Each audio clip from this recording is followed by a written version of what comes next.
کو آواز دیتے ہیں اور بڑے ہی ادب و التماس سے ہم حضرت سے جو ہے مؤدبانہ التماس کرتے ہیں کہ حضرت اب منبر مسند خطابت پر رونق افروز ہو کر واقعات کربلا کو اکابرین اہل سنت کی کتب، تواریخ کی کتب اور سیر کی کتب اور احادیث کے حوالے سے انشاءاللہ بیان کرنے کی سعادت حاصل کریں گے۔ آئیے چند اشعار میں پڑھ کے مائک حضرت کے حوالے کرتا ہوں کہ آنکھوں میں کربلا تیرا نقشہ سمیٹ کر۔ اب آپ لوگ سبحان اللہ ضرور کہیں گے، اور یقیناً یہ اشعار ایسے ہیں کہ جن کو سننے کے بعد مولائی تو ضرور جو ہے غدیری انداز میں داد دے گا انشاءاللہ۔ کتنے مولائی ہیں یہاں پر؟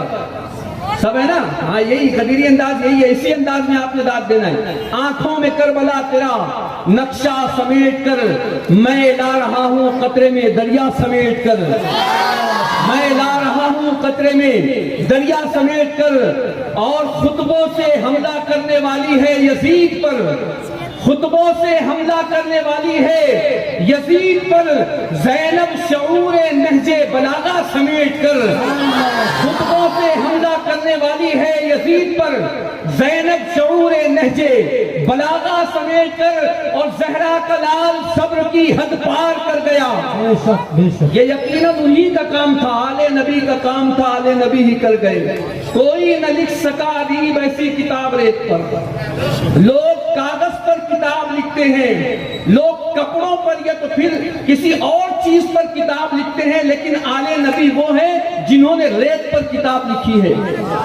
تو شاعر کہتا ہے کہ خطبوں سے حملہ کرنے والی ہے یزید پر، زینب شعور نہج بلاغہ سمیٹ کر، زہرا کا لال صبر کی حد پار کر گیا، ایک ہی دن میں سارے کام اکیلا سمیٹ کر، زہرا کا لال صبر کی حد پار کر گیا، ایک ہی دن میں سارے کام اکیلا سمیٹ کر۔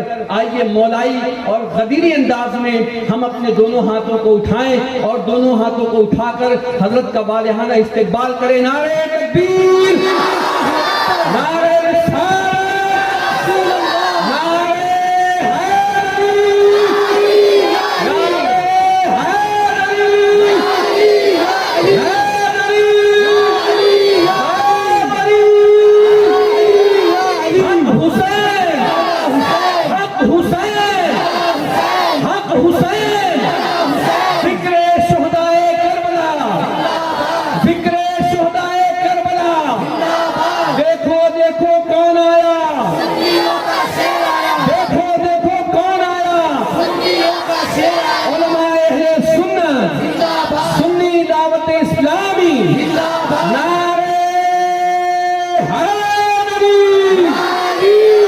ادب اور احترام کے ساتھ اپنے اور ساری کائنات کی مرکز عقیدت، دانائے سبل، مولائے کل، ختم الرسل، خسرو خوباں، سیاح لامکاں، وجہ کل فکان، در اللہ المکنون، سر اللہ المخزون، عالم ما کان و ما یکون، آب و گل انبیاء، جان و دل اصفیاء، مطلع ہر سعادت، مقطع ہر سیادت، خلاصہ کائنات، فخر موجودات، حضور احمد مجتبی محمد مصطفیٰ، ارواحنا فدا صلی اللہ تعالی علیہ وآلہ وصحبہ وبارک وسلم کی بارگاہ بے کس پناہ میں جس طریقے سے پڑھاؤں بلند آواز سے میرے ساتھ مل کر پڑھیں۔ الصلاة والسلام علیکہ یا رسول اللہ، الصلاة والسلام علیکہ یا رسول اللہ، اور بلند آواز سے درود و سلام پڑھیں۔ الصلاة والسلام علیکہ یا نبی اللہ، السلام علیکہ یا نبی اللہ، الصلاة والسلام علیکہ یا حبیب اللہ، والسلام علیکہ یا حبیب اللہ، وعلی آلک واصحابک یا نور اللہ، وعلی آلک واصحابک یا نور اللہ، صلی اللہ تعالی علیہ وسلم، صلی اللہ تعالی علیہ وسلم۔ آل النبی ذریعتی سبحان اللہ، وهم الیہ وسیلتی، ارجو بہم عطا غدا بید الیمین صحیفتی۔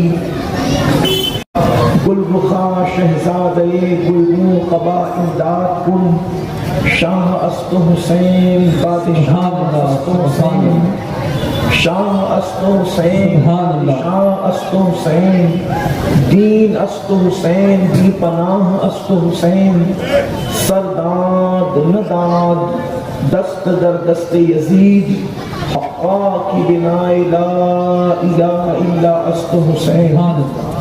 آج کی یہ محفل سالانہ ہماری محفل جو منعقد ہوتی ہے اس کی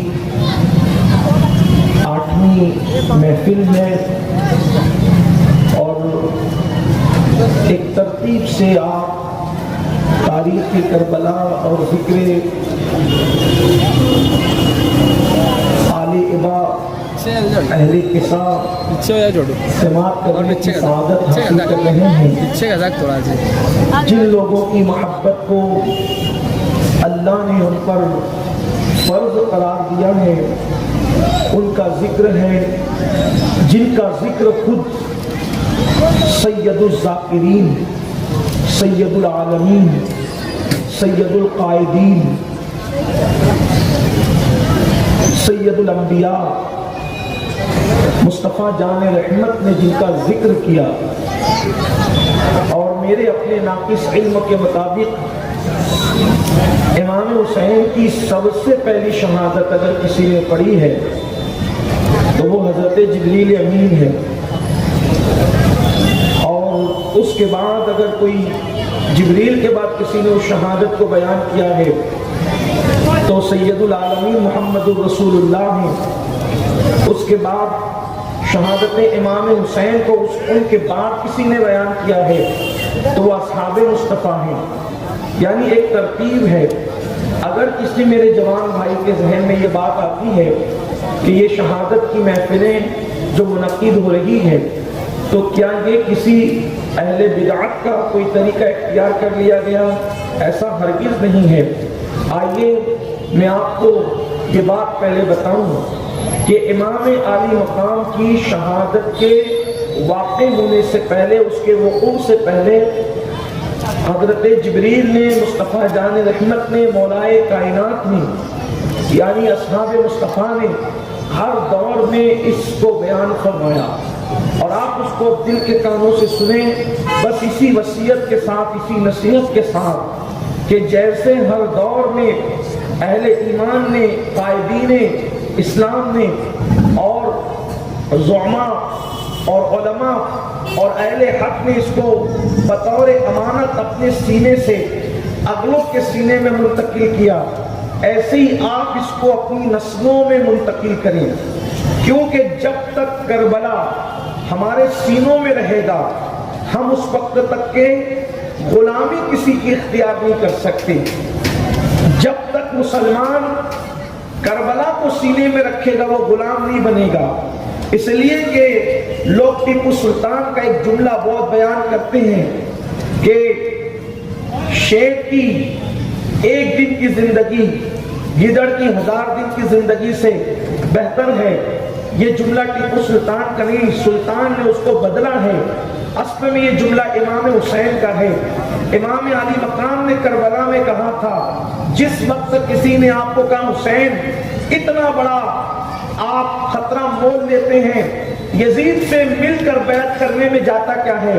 تو امام علی مقام نے فرمایا اگر اس کی بیعت کریں گے تو ہم غلام بن جائیں گے، اور غلامی کی 1000 دن کی زندگی سے آزادی اور حریت کی 1 دن کی زندگی بہتر ہے. یہ کربلا میں امام حسین نے کہا تھا، جس کو سلطان ٹیپو نے اپنے انداز میں بیان کیا، اور پھر اس کے بعد یہ سلسلہ چل پڑا.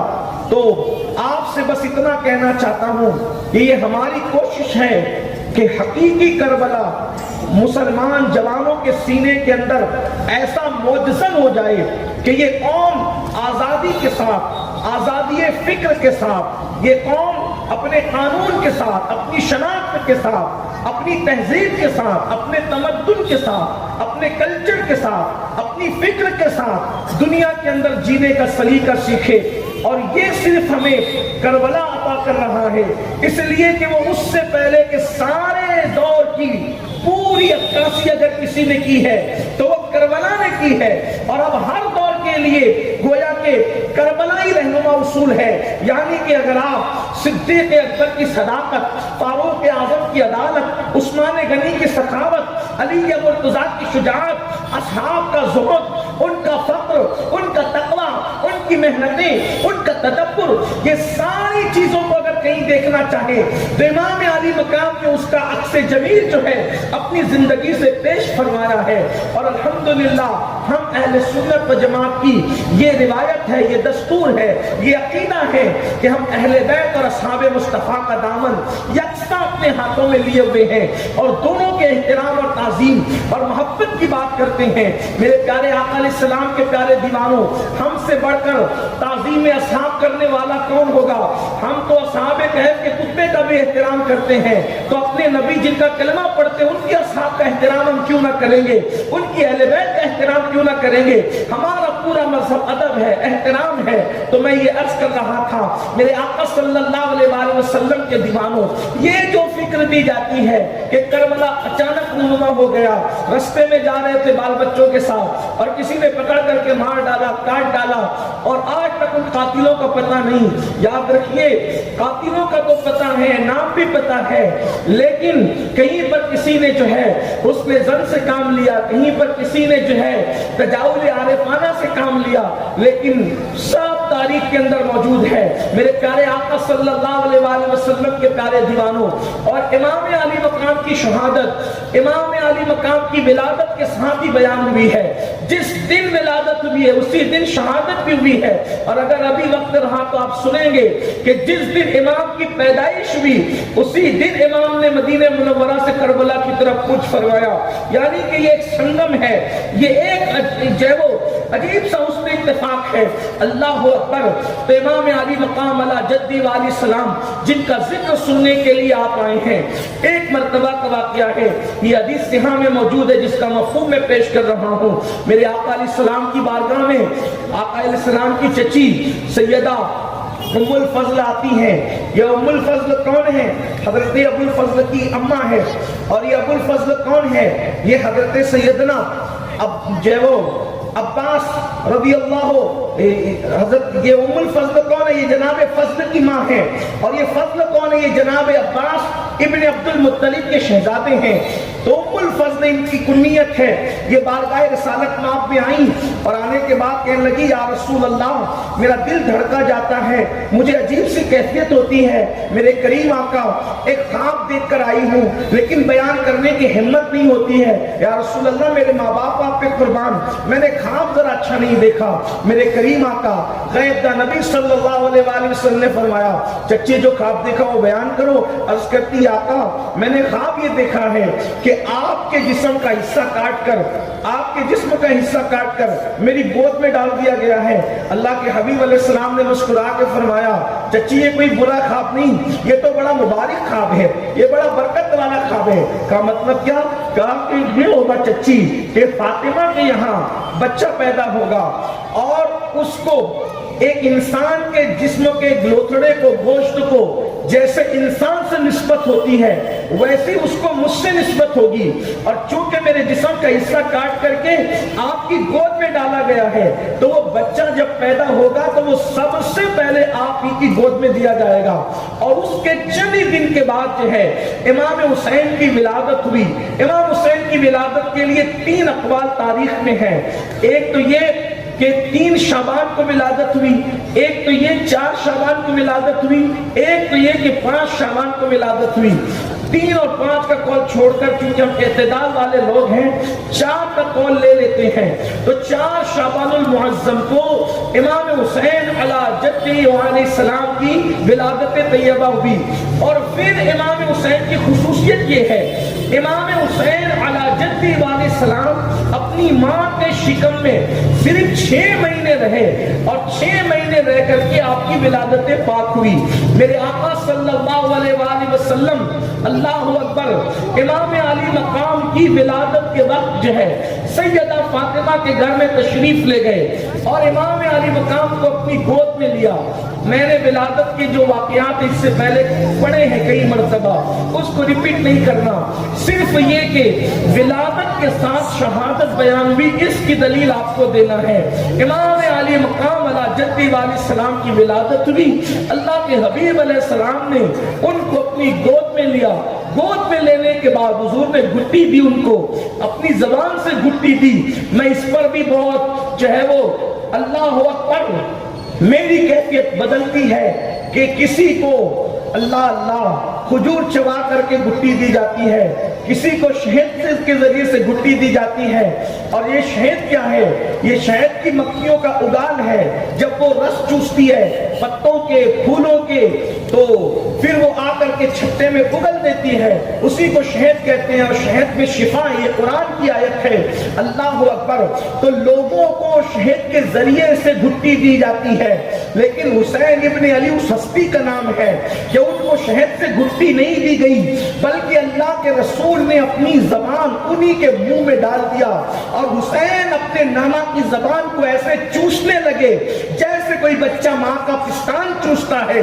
اور گویا کہ ہم دیکھ رہے ہیں اللہ اکبر کہ حسین پاک کو رسول اللہ منہ میں اپنی زبان دے کر اپنے سینے کے اسرار و رموز, اپنے سینے کے علوم و معارف, اپنے سینے کے اسرار, اپنے سینے کی وہ نعمتیں جو اللہ تبارک و تعالیٰ نے ان کو عطا کی تھی, جتنا چاہا مصطفیٰ جان رحمت نے حسین کے سینے میں منتقل فرما دیا. اللہ اکبر. اور پھر میرے امام علی مقام کو ان کے نانا جان نے گھٹی دے کر, اذان دے کر ام الفضل کے گود میں دے دیا. ام الفضل کی گود میں دینا تھا.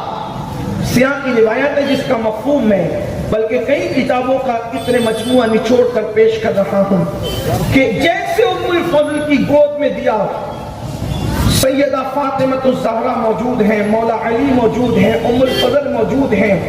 آقا علیہ السلام چہرے کو ایک طرف کر کے رونے لگے. اللہ کے رسول علیہ السلام چہرے کو ایک طرف کر کے رونے لگے. ام الفضل نے عرض کیا, یا رسول اللہ صلی اللہ علیہ وآلہ وسلم, میرے ماں باپ آپ پہ قربان, آج تو بڑا خوشی کا دن ہے کہ فاطمہ کے یہاں دوسرا بھی بیٹا پیدا ہوا ہے. میرے آقا فرماتے ہیں ہاں. پھر آقا آپ کیوں رو رہے ہیں, آپ کی آنکھوں سے آنسو کیوں جاری ہے؟ تو میرے آقا علیہ السلام نے فرمایا, ام الفضل میری چچی, ابھی جبریل آئے تھے اور جبریل امین نے آ کر کے مجھے یہ خبر دی کہ میرے بیٹے حسین کو فرات کے کنارے, میرے بیٹے حسین کو فرات کے کنارے وادی تف, بعض تلفظ کے یہ ہے, فا پر تشدید ہے اور طا پر زبر ہے, تف. اور بعض علماء کے نزدیک وادی تف جو بھی ہے, تو وادی تف, اس وادی میں فرات کے کنارے میرے حسین کو اس کے اہل و عیال کے ساتھ بھوکا اور پیاسا شہید کیا جائے گا. اللہ کے رسول علیہ السلام نے اسی دن بلکہ اسی وقت 4 شعبان المعظم کو جہاں ولادت حسین ہے اسی مقام پر جبریل امین نے شہادت حسین بیان کی. اللہ کے رسول علیہ السلام نے شہادت حسین اسی وقت بیان فرمائی, بلکہ اسی وقت حضرت جبریل امین نے عرض کیا, یا رسول اللہ وہ جو زمین ہے جس کو ہم کربلا کہتے ہیں, وادی تف کی مٹی میں اپنے ساتھ لایا ہوں, اس مٹی کو آپ اپنے پاس رکھیں, یہ اسی زمین کی مٹی ہے. گویا کہ کربلا کی مٹی مصطفیٰ جان رحمت کے ہاتھ میں دی گئی. اللہ کے رسول علیہ السلام نے اس مٹی کو سیدہ ام سلمہ کے پاس دیا. ایک اور روایت ہے کہ جس میں ولادت کا تذکرہ نہیں ہے بلکہ سیدہ ام سلمہ کے گھر کا تذکرہ ہے. ایک اور روایت ہے جس میں سیدہ ام سلمہ اور ولادت کا ذکر نہیں ہے, مطلقاً جو ہے وہ شہادت امام علی مقام کی بات بیان کرنے کا ذکر ہے. ایک جگہ جبریل امین کا ذکر ہے, ایک جگہ پانی کے فرشتے کا ذکر ہے, ایک مقام پر جو ہے ایک ایسے فرشتے کا ذکر ہے جو اس سے پہلے روئے زمین پر کبھی زمین پہ نہیں آیا تھا، صرف وہ شہادت کی خبر لے کر کے اللہ کے رسول کے پاس آیا، اور پھر اللہ اکبر ذکر شہادت سن کر سب سے پہلے جس کی آنکھیں نم ہوئی ہے، ذکر شہادت سن کر سب سے پہلے جو رویا ہے وہ ذات محمد رسول اللہ کی ذات ہے۔ اگر مسواک کرنا امت کے لیے سنت ہے اور ہے تو شہادت حسین سن کر محمد رسول اللہ روئے ہیں، پھر اس پر اس امت کو اعتراض کیوں؟ ہم ماتم کے قائل نہیں ہیں، ہم ریاکاری کے قائل نہیں ہیں، لیکن محبتوں کے آنسوؤں کو تو کوئی روک نہ سکے، کوئی نہ روکے۔ لوگوں نے یہ کیا طریقہ بنا لیا کہ باپ کی میت پر نکلنے والے آنسوؤں پر تو پابندی نہ رہی، لیکن حسین کی محبت میں نکلنے والے آنسوؤں کی پر پابندی کیوں ہے؟ اور پھر الحمدللہ ہمارا عقیدہ بزرگوں کے ولیوں کے ماننے والوں کا یہ ہے کہ جو حسین باپ کی محبت میں چند آنسو بہا لیتے ہیں، اللہ تبارک و تعالیٰ پھر انہیں دنیا کے غموں پر روکنے سے محفوظ فرما لیتا ہے۔ زہرا کے شہزادوں پر جو روتے ہیں، محبت میں آنسو بہاتے ہیں، اللہ ان کی تقدیروں کو دھل دیتا ہے، بری تقدیریں ان کی بھلی ہو جایا کرتی ہے، ان کی زندگیوں میں انقلاب آیا کرتا ہے۔ میرے پیارے آقا علیہ الصلوۃ والتسلیم کے پیارے دیوانوں، اللہ اکبر، مصطفیٰ جان رحمت کی آنکھوں میں آنسو ہے، یہ صحاح کی روایت ہے۔ اور اس کے بعد جب میرے آقا نے رویا اور آقا نے شہادت بیان کی تو سیدہ فاطمہ بھی رو پڑی، اور اس کے بعد مولائے کائنات بھی رو پڑے۔ لیکن اب جو ذکر آتا ہے، اب اس کو ہوش اور ہوش سے تمام خواتین حضرات، سب بہنیں اور بھائی سنیں توجہ کے ساتھ، اللہ اکبر۔ لیکن حیرت کی بات یہ ہے، رسول اللہ جو امام حسین کے نانا ہیں، ان کی شان تو یہ ہے، اشارے ابرو پر لوگوں کی تقدیریں بدلتی ہے، انگلیوں کے اشارے پر چاند کے ٹکڑے ہوتے ہیں، انگلیوں کے اشارے پر سورج پلٹ آتا ہے، انگلیوں کے اشارے پر جو ہے وہ درخت اپنی جگہ سے چھوڑ کے چل آتے ہیں۔ جابر کے مردہ بچے جن کے کہنے سے زندہ ہو جاتے ہیں، مردہ بکریاں جن کے کہنے سے زندہ ہوئی ہے، مردہ دلوں کو جہاں زندگی ملی ہے۔ آخر سیدہ فاطمہ نہیں کہتی بابا آپ نے یہ جو خبر سنائی نا کہ میرا حسین وادی طف میں شہید ہوگا، تو بابا ذرا دعا کر دیں کہ حسین میرا بچ جائے۔ علی مرتضیٰ بھی نہیں کہتے بابا دعا کر دے میرا لال بچ جائے۔ ام الفضل بھی نہیں کہتی بابا چچا یا رسول اللہ دعا کر دیں، آپ کی چچی کی عرضی دعا کر دیں کہ حسین کی تقدیر بدل جائے۔ کوئی نہیں کہہ رہا ہے، رو سب رہے ہیں، لیکن کوئی معاملہ بدلنے کے لیے نہیں کہہ رہا ہے۔ کیوں؟ اس لیے کہ کسی کے بچے اس لیے پیدا ہوتے ہیں، توجہ کرنا، آپ میں اور اہل بیت میں فرق یہ ہے، کسی کے یہاں بچے پیدا ہوتے ہیں تو لوگ دکان سنبھالنے کے لیے بچوں کو پالتے ہیں، کسی کے یہاں بچے پیدا ہوتے ہیں تو کھیتی باڑی سنبھالنے کے لیے بچوں کو پالتے ہیں، کسی کے یہاں بچے پیدا ہوتے ہیں تو لوگ عصائے پیری سمجھ کر کے، یعنی بڑھاپے میں بچہ کام آئے گا اس لیے پالتے ہیں۔ لیکن رسول اللہ کے یہاں جو شہزادے پیدا ہو رہے تھے ان کو اس لیے نہیں پالا جا رہا تھا کہ یہ کسی کا عصائے پیری بنے گا، یہ دکان سنبھالے گا، کھیت سنبھالے گا، اس لیے کہ جس کے یہاں جو پراپرٹیاں ہوتی ہیں لوگ اس کو سنبھالنے کے لیے اولاد پالتے ہیں، جو جس کی محنتوں کے ثمرات ہوتے ہیں وہ اس کے لیے اولاد پالتے ہیں۔ چونکہ دین محمد رسول اللہ کی محنت کا نتیجہ تھا، اس لیے رسول کی اولاد اللہ کے دین کے لیے پالی جا رہی تھی،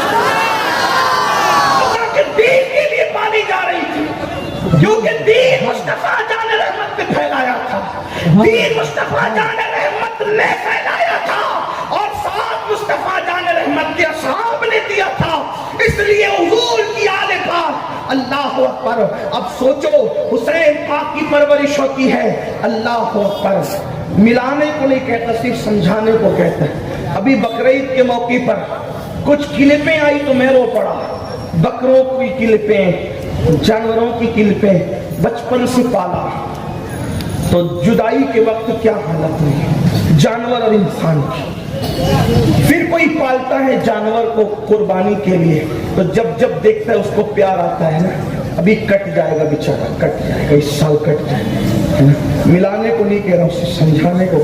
نادان جانور کا بچہ پالتا ہے تو چارہ کھلا کر، اور اس پر نظر پڑتے اور خیال آتا ہے کہ یہ کٹ جائے گا تو اس کے لیے تیرا دل کتنا ہمکنے لگتا ہے. اب اس کو یہیں رکھو, اس مثال کو, اس کو چھوڑو یہیں. جس وقت امام علی مقام کو سیدہ جھولا دیتی ہوگی اور پھر کربلا کا وہ واقعہ, بھوکا اور پیاسا شہید ہونا, نہ حسن موجود ہوں گے, نہ حسین, نہ حسن موجود ہوں گے, نہ علی پاک موجود ہوں گے. حسین اکیلے امتحان دیں گے, بیٹیوں کے اور بچوں کے سامنے قتل کیے جائیں گے, شہید کیے جائیں گے. سیدہ کے دل پہ کیا گزرتی, جب چکی چلاتے چلاتے نظر پڑتی ہوگی تو سیدہ کے دل پہ کیا گزرتی ہوگی. مولائے کائنات جب جب حسین پاک کو دیکھتے ہوں گے, بلکہ رسول اللہ جب جب دیکھتے ہوں گے, یہ جو خطبہ چھوڑ کر کے نیچے آ جانا ہے, یہ جو کندھوں پہ بٹھانا ہے, یہ کہنا حسین منی وانا من الحسین. صحابہ کہتے ہیں ہم نے دیکھا جیسے لوگ چوستے ہیں نا, جیسے لوگ ہڈیوں کو چوستے, کھانے والی ہڈیوں کو جیسے لوگ چوستے ہیں ہڈیوں کو, ویسے ہم دیکھتے تھے کہ حسین کے منہ کو رسول اللہ چوسا کرتے تھے, ان کے لعاب کو چوسا کرتے تھے. کیوں؟ اس لیے کہ جب جب وہ قربانی. اور پھر آپ کو بتاؤں, کربلا کی داستان خاندان نبوت میں اور بعض اصحاب کے درمیان اس قدر تفصیل سے بیان ہوئی تھی کہ کہاں کیا ہوگا یہ بھی پتا تھا. یہ جو بات ہوتی ہے نا, اتنی تفصیل کہاں سے آئی, یہ تو پہلے سے.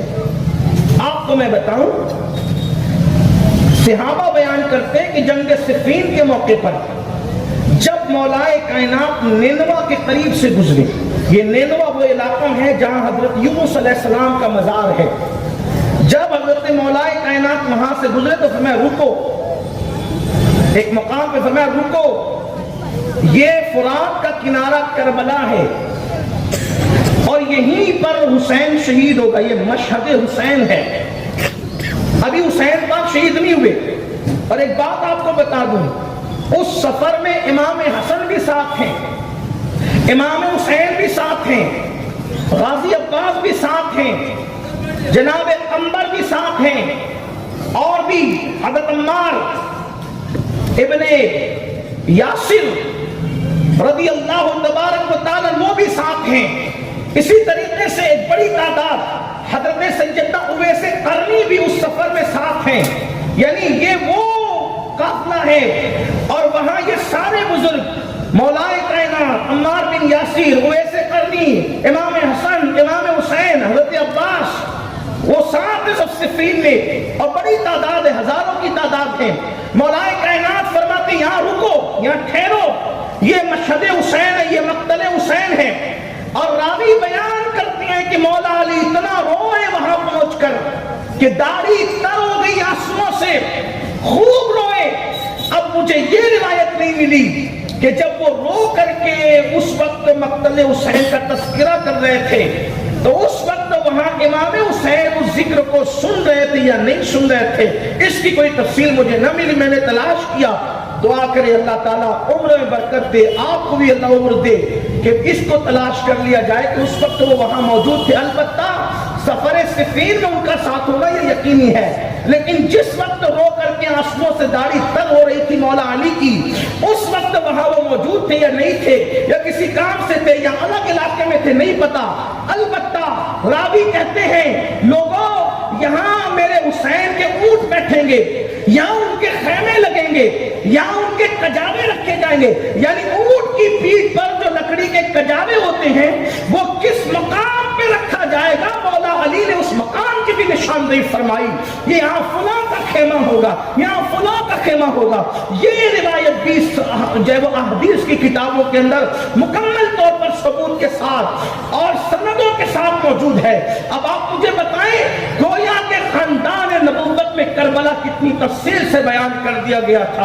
امام علی مقام کی شادی ہو رہی ہے کربلا کے تصور کے ساتھ, امام علی مقام کا بچپنا گزر رہا ہے کربلا کے تصور کے ساتھ, امام علی مقام کی جوانی آ رہی ہے تصور کربلا کے ساتھ. اور آپ کو میں بتاؤں, اگر کس کو یہ پتا چل جائے کہ یہ بندہ اس میں مارا جائے گا یا مر جائے گا, مثال کے طور پہ ایسے ہی ہو کہ اگر ڈاکٹر کہہ دے فلاں مرض آ گیا, جیسے کہ کورونا کا دور تھا تو کس کو کورونا ہو جاتا تھا تو وہ سوچتا تھا کہ میں نے مر ہی جانا ہے، اس کا حال کیا ہوتا تھا؟ کچھ لوگ تو اس بیماری میں ڈر کی وجہ سے مر گئے، کچھ لوگوں کو اسی میں ڈر کی وجہ سے اٹیک آ گیا، اللہ اکبر۔ لیکن امام علی مقام کے صبر کی، ان کے ضبط کی، ان کے حوصلے کی، ان کی ہمت کی، آپ تھوڑی سی جو آپ اندازہ تو فرمائیں کہ امام علی مقام پوری زندگی نارمل گزار رہے ہیں، بلکہ شوق شہادت میں حضور امام حسین زندگی گزار رہے ہیں، ہر دن شوق شہادت بڑھتا جاتا ہے، بالآخر وہ وقت بھی آتا ہے امام علی مقام جس کو جو وہ چلنا سکھایا رسول اللہ نے، جن کو بولنا سکھایا سیدہ فاطمہ اور مولا علی نے، رسول اللہ نے، جن کے لیے سجدے طویل کیے گئے، جن کے لیے حالت نماز میں، حالت رکوع میں پیر پھیلا دیے گئے۔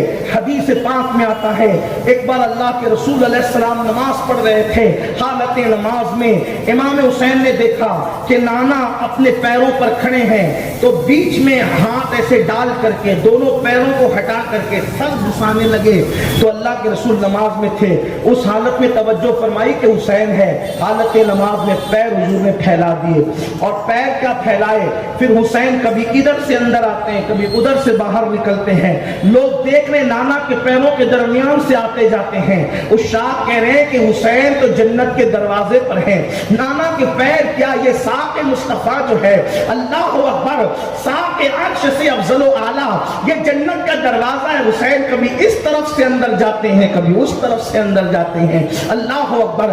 یہ انداز، یہ بتایا، بار بار کہا یہ میرے شہزادے ہیں، یہ میرے بیٹے ہیں، یہ میری بیٹی کے بیٹے ہیں، یہ میری اولاد ہیں، فرمایا میں ان کا عصبہ ہوں، میں ان کا سبب ہوں، میں ان کا نسب ہوں، جو ان سے پیار کرے میں ان سے پیار کروں، جو ان سے جنگ کرے میں ان سے جنگ کروں، جو ان سے صلح کرے میں ان سے صلح کروں، فرمایا جو ان سے محبت کرے ان سے اللہ محبت کرے، حضور انہیں سونگا کرے، فرمایا یہ میرے جنت کی پھول ہیں، ان سے جنت کی خوشبو آتی ہے، بہت بتایا، فرمایا یاد رکھنا اس کو، میرے بعد آزمائے جاؤ گے، اور پھر وہی ہوا جو میرے آقا نے فرمایا، پیشن گوئی فرمائی، غیب کی خبر دی اللہ کے رسول، حضور کے وصال کے بعد پورے اصحاب، تمام اصحاب کی اجماعی فیصلے سے افضل البشر بعد الانبیاء بالتحقیق سیدنا ابو بکر صدیق کی خلافت مان لی گئی، آپ کے ہاتھ پہ سب لوگوں نے بیعت کر لی، صدیق اکبر رضی اللہ تبارک و تعالی عنہ کے بعد بالاتفاق سیدنا فاروق اعظم کے ہاتھ پر لوگوں نے بیعت کی،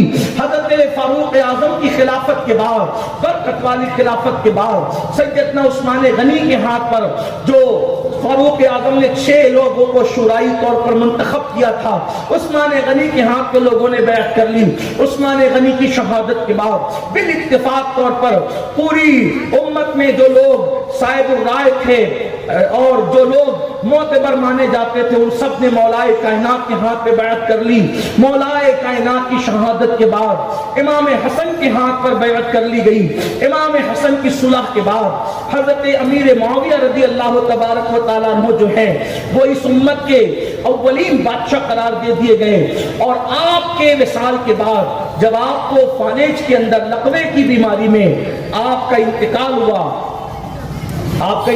ہوا سن 60 ہجری میں، رجب المرجب کے مہینے میں، رجب کے مہینے میں ان کا انتقال ہے، اس کی تاریخ بعض لوگ 22 رجب لکھتے ہیں، اور زیادہ تر لوگ وہ تاریخ 15 رجب المرجب، اور بھی اقوال ہیں، یہ میں کوئی مورخ نہیں کہ آپ کو اسی پہ کہوں اسی پہ کہوں، اور یہ بھی کہتا ہوں کہ ہم لوگ تاریخ کا کلمہ نہیں پڑھتے، ہم لوگ محمد الرسول اللہ کے غلام ہیں، اس لیے بہت زیادہ تاریخ میں نہ الجھنا چاہتا ہوں نہ الجھانا چاہتا ہوں، بس یہ کہ اقوال مختلف ہیں، مورخین نے اپنے ذوق کے مطابق لکھا، اس لیے میں سارے اقوال پیش کر دیتا ہوں کہ آپ کے ذوق میں آپ کا ذوق جس کی طرف آپ کو لے جائے آپ اس پر عمل کریں۔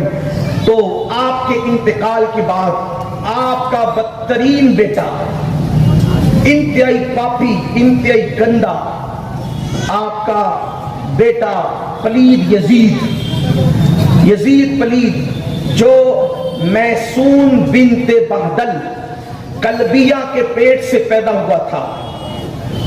حضرت علامہ سید محمد نعیم الدین مراد آبادی کا پورا جملہ میں نے بے عین ہی نقل کر دیا کہ محسود بنت بہدل کے پیٹ سے پیدا ہونے والا پلید جسے دنیا یزید کہتی ہے، ننگے خاندان، ننگے ملت، ننگے مذہب، انتہائی گندہ ترین انسان، گویا کہ ساری گندگی کو جمع کر لیں، ساری گندگی کو، اور ایک طرف یزید کو رکھیں تو آپ کو ساری گندگیاں ہلکی نظر آئیں۔ میرا عنوان آج یزید نہیں، یزید کا حلیہ انتہائی موٹا، بہت بڑا سا پیٹ، اور جیسے کتے اور سور کے جسم پہ بال بہت زیادہ ہوتے ہیں ایسے اس کے بدن پہ بال، اور انتہائی سفید رنگ اس کا، وہ سفید رنگ جسے دیکھ کر انسان کو گھن آتی ہے۔ کچھ سفید رنگ ایسے ہوتے ہیں جو انسان کی طبیعت میں گھن پیدا کرتے ہیں، اور کچھ رنگ گورے ہوتے ہیں وہ الگ ہیں۔ اس کے بعد کچھ رنگ ایسے ہوتے ہیں جو ملی ہے، ملاحت ہوتی ہے اس کے اندر، یہ تو اس کا رنگ انتہائی سفید، اور بال اس کے بدن پہ کثرت سے، موٹا بھدا اور شرابی کے ساتھ لوگ کہتے ہیں کہ اتنا اس کو برا نہ کہو، میں جو تاریخ میں لکھا ہے وہ شرابی کے ساتھ اتنا گندا کہ خواجہ حسن نظامی نے اپنی کتاب میں لکھا کہ وہ اپنی سوتیلی ماں کو بھی نہیں چھوڑتا۔ خواجہ حسن نے کہا تک کہ انصاف کیا، خواجہ حسن جانے میں نے ان کا جملہ نقل کیا، بعض معاملات میں میری حیثیت صرف نقل کیے بس۔ حضرت خواجہ حسن نظامی تو سرکار محبوب الہی رحمت اللہ تعالی علیہ کی بارگاہ کے کبھی سجادہ نشین یا اس خاندان کے آپ کی بہن کے اور آل پاک میں سے گزرے ہیں، مصور فطرت ان کو قرار دیا جاتا ہے، اور بڑے عظیم قلم کار ہیں۔ ان کی کتاب سے بات میں نے آپ کے سامنے پیش کر دی۔ اتنا گندہ ترین انسان کہ اپنی سوتیلی ماں پر بھی وہ پاپ کی نظر اٹھائے۔ اور شیخ عبدالحق محدث دہلوی رحمۃ اللہ تعالی علیہ نے تو ایک جملہ جو لکھا وہ تو شیخ صاحب نے لکھا، یہ تو بہت معتبر حوالہ ہے، کہ وہ پاپی بدترین امہات المومنین کو بھی گالیاں دیتا ہے، رسول اللہ کی پاک ازواج کو بھی ایسی گالی دیتا تھا کہ میں اس کو نقل نہیں کر سکتا۔ کیوں؟ اس لیے کہ امہات المومنین کی عزت ہماری ماؤں سے بڑھ کر، میں اس کو نقل نہیں کر سکتا، لیکن وہ گالی دیتا تھا جس کو وہ گالی اگر پڑھنا ہے تو شیخ عبدالحق محدث دہلوی کی طرف، ان کی تحریر کی طرف وہ رجوع کرے گا۔ جو یزید کے وکیل بنتے ہیں، مجھے صرف ان سے یہ بات کہنی ہے، کوئی بات ان سے نہیں کہنا، جو یہ کہ اتنا برا نہیں تھا یار جتنا تم لوگوں نے بیان کیا۔ ہم نے کہا کتنا برا تھا، کہتے اتنا نہیں تھا تو کتنا تھا، اتنا تو آپ بولے نا، آپ کے نزدیک کتنا تھا۔ حالانکہ ابن تیمیہ، شیخ ابن تیمیہ نے بھی کہا کہ یزید اچھا آدمی نہیں تھا، ابن تیمیہ بھی کہتے ہیں کہ وہ اچھا آدمی نہیں تھا۔ اسی طریقے سے اسماعیل دہلوی انہوں نے بھی کہا کہ وہ اچھا آدمی نہیں تھا۔ اسی طریقے سے قاری طیب نے جو کتاب لکھی انہوں نے بھی کہا کہ یزید اچھا آدمی نہیں تھا، اس کو کسی نے اچھا نہیں کہا۔ لیکن آج کی جدید تحقیق ہے ہمارے جوانوں کی، اسکول کالج پڑھنے والوں کی، تو اتنا برا نہیں تھا، تو چلے جتنا برا تھا، امہات المومنین کو گالی دے، سوتیلی ماں پر پاپ کی نظر ڈالے، محرمات کے ساتھ نکاح کو جو جائز قرار، محرمات کا مطلب جن لوگوں کے ساتھ آپ کا ایسا رشتہ ہے کہ ہمیشہ کے لیے نکاح حرام ہے، یہ ان لوگوں کے ساتھ بھی نکاح کے چکر میں اس نے تو جائز قرار دیا تھا، اس کی اجازت دے رکھی تھی، یعنی بھانجا کھانا کے ساتھ نکاح کر سکتا ہے۔ حالانکہ قرآن کی نص ہے اس پر، جن عورتوں کے ساتھ نکاح حرام ہے ہمیشہ کے لیے، وہ نص ہے۔ پھوپھی کے ساتھ بھتیجا بھی نکاح کر سکتا ہے، یہ اس کی گندگی تھی۔ یعنی کہ اگر کوئی یہ سمجھتا ہے کہ وہ صرف قاتل حسین اس بنیاد پہ رحمت اللہ علیہ ہے، تو کم از کم لوگوں کو یہ سوچنا چاہیے کہ چلے ہم حسین پاک کے غلام ہیں، ہمیں تکلیف ہے شہادت حسین سے، جو ہوئی ہے ان کی شہادت اس سے ہمیں تکلیف ہے، لیکن تم تو طالب قرآن ہو، قرآن کے مفسر ہو، قرآن کے محدث ہو، کم سے کم اتنا تو دیکھو کہ وہ محرمات کے ساتھ نکاح کو حلال کر رہا ہے، اسی طریقے سے شراب کو عام کر رہا ہے۔ ابن کثیر جو ابن تیمیہ کے شاگرد ہیں، البدایہ والنہایہ میں لکھتے ہیں کہ اس نے سفر حج میں بھی شراب کی ہے، اس نے سفر حج میں بھی شراب کو ترک نہیں کیا ہے۔ یہ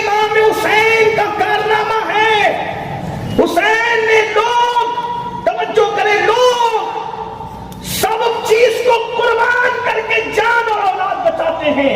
یہ حسین پاک کی ذات ہے جس نے جان اولاد قربان کر کے اللہ کا دین بچایا, سب کی حرمت اور آبرو بچائی ہے. حسین پاک کو جیسا بیان ہونا چاہیے تو ہم نے بیان نہیں کیا, اور نہ ایسے بیان ہو سکے حسین, ورنہ ہر قوم پکار سکتی تھی کہ حسین ہمارے ہیں. کسی کہنے والے نے کہا ہے انسان کو بیدار تو ہو لینے دو, ہر قوم پکارے گی ہمارے ہیں حسین.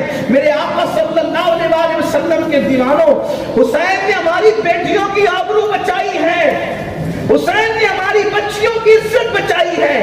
اگر کربلا میں حسین پاک قربانی نہ دیتے تو شاید پھوپھیاں بھتیجوں سے محفوظ نہ رہتی, خالائیں بھانجوں سے محفوظ نہ رہتی, سالیاں بہنوئیوں سے محفوظ نہ رہتی, سوتیلی مائیں اپنے بیٹوں سے محفوظ نہ رہتی. دلیل بنتی دلیل کہ جس کے ہاتھ پر حسین نے بیعت کی تھی وہ حضرت یزید میں یہ سب کرتے تھے, تو اب تمہیں کیا مشکل ہے امیر القادری؟ کیا جواب دیتے؟ حسین پاک نے قربانی دی اور یزید کو دھول چٹایا اس کے نظریات اور عقائد کو, تاکہ آج کوئی گندگی کرے تو کوئی کہے گا کہ سب نے تو بیعت کر لی تھی, تو وہ جواب دیا جائے گا سب نے کی تھی یا نہیں کی تھی یہ بحث بعد میں ہوگی, لیکن جس کو سیدہ نے اپنا دودھ پلایا تھا اور جس کو رسول اللہ نے اپنے کندھے بٹھایا تھا, اس حسین نے سب لٹا کر بھی کہا تھا کہ سب دے سکتا ہوں مگر اپنا ہاتھ نہیں دے سکتا.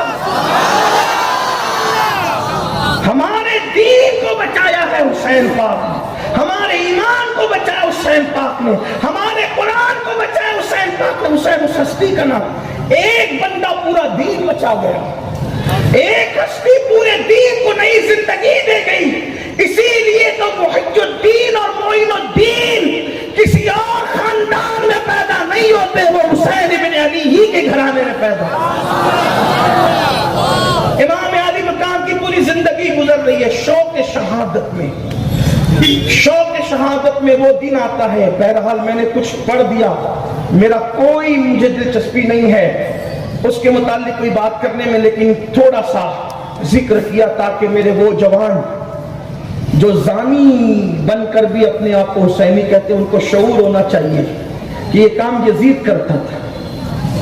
جو کتا گولی کھا رہے ہیں, شراب پی رہے ہیں, عورتوں پہ پاپ کی نظر ڈال رہے ہیں, انہیں پتہ ہونا چاہیے نشے اور شراب کا کام حسینیوں کا نہیں ہے, یہ تو یزیدیوں کا کام. حسینی شربت پیتے, شراب نہیں پیتے. حسینی شربت پیتے, شراب نہیں پیتے, اور صرف پیتے نہیں ہیں بلکہ پلاتے بھی ہیں. یا حسین کے صدقے میں شربت بھی پلا رہے ہیں, وہاں انشاءاللہ حوض کوثر کے جام پیئیں گے, اور کس شان سے پیئیں گے.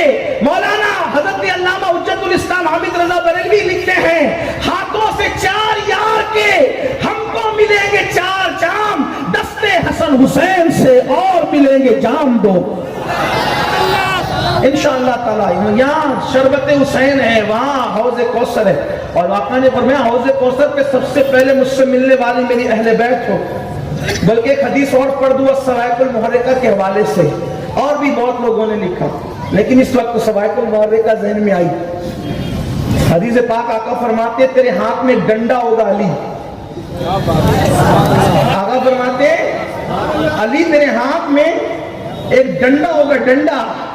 میں ڈنڈا کہہ رہا ہوں, حضور نے ایسا کہا کیونکہ میں مالیگاؤں میں تقریر کرتا ہوں, یہ میرے چھوٹے چھوٹے بچوں کو سمجھنا چاہیے.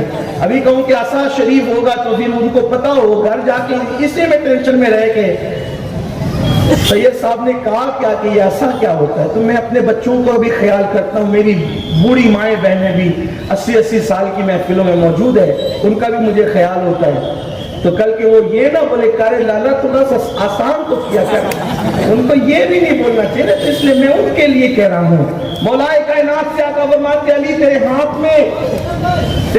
میں ڈنڈا ہوگا, ڈنڈا, اور تو اس ڈنڈے سے لوگوں کو بھگائے گا. کہاں سے؟ حوض کوثر سے. اس ڈنڈے سے بھگائے گا. بھگانے کا ذکر کیا, تو بھگائے گا کس کو؟ کہا جو دنیا میں اہل بیت سے بغض رکھتے تھے ان کو ڈنڈے سے